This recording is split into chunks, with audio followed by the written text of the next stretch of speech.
ഈ കൗസർ എന്ന് പറയുന്ന ഈ നെഹ്റിന്റെ, ഈ നദിയുടെ വിശാലത വിശദീകരിച്ചപ്പോ നബി സല്ലല്ലാഹു അലൈഹി വസല്ലം തങ്ങൾ പറഞ്ഞു, വതൂലുഹു മാ ബൈനൽ മശ്രിഖി വൽ മഗ്രിബ്, അതിന്റെ നീളം മശ്രിഖ് മഗ്രിബിന്റെ ഇടയിലുള്ള അത്രയുണ്ട്.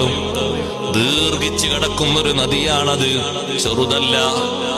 ലാ യശ്റബു മിൻഹു അഹദുൻ ഫയൽമഉ, കുടിക്കുന്ന ഒരാളും പിന്നെ ദാഹിക്കുകയില്ല, ഒരിക്കൽ പോലും പിന്നെ ദാഹം വരില്ല. സഹോദരങ്ങളെ, മഹ്ശറിൽ വെച്ച് കിട്ടുന്നതാണിത്. ആദ്യമായിട്ട്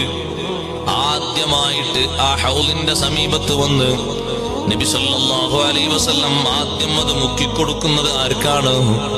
അവ്വലു വാരിദീഹി ഫുഖറാഉൽ മുഹാജിരീൻ. ആ ഹൗലിന്റെ സമീപത്ത് വന്ന് ആദ്യം പാനപാത്രം വാങ്ങി കുടിക്കുന്നത് മുഹാജിരീങ്ങളിലെ ഫുഖറാ, പാവപ്പെട്ട മുഹാജിറുകൾ. മക്കയിൽ നിന്ന് മദീനയിലേക്ക് ഹിജ്റ പോയ, നാടും വീടും കുടുംബവും ഒക്കെ ഒഴിഞ്ഞിട്ട് ഈമാനിന്റെ സംരക്ഷണത്തിന് വേണ്ടി, ദീനിന്റെ സംരക്ഷണത്തിന് വേണ്ടി മദീനയിലേക്ക് പുറപ്പെട്ട പാവപ്പെട്ട മുഹാജിറുകൾ. അവർക്കുള്ളൊരു സ്ഥാന ബഹുമാനം നോക്ക് നിങ്ങൾ. ആദ്യം അവ്വലു വാരിദീഹി, ഹൗലിന്റെ സമീപത്തേക്ക് ആദ്യം എത്തുന്നവർ ഫുഖറാഉൽ മുഹാജിരീൻ, മുഹാജിരീങ്ങളായ ഫുഖറ ആണ്.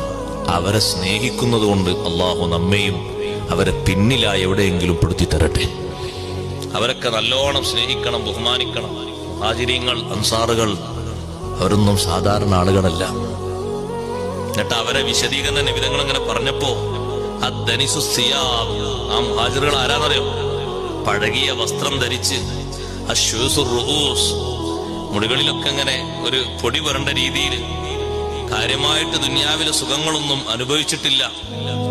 ഏതെങ്കിലും വീട്ടിലേക്ക് ചെല്ലുകയാണെങ്കിൽ അവർക്ക് കവാടം തുറന്നു കൊടുക്കപ്പെടൂല.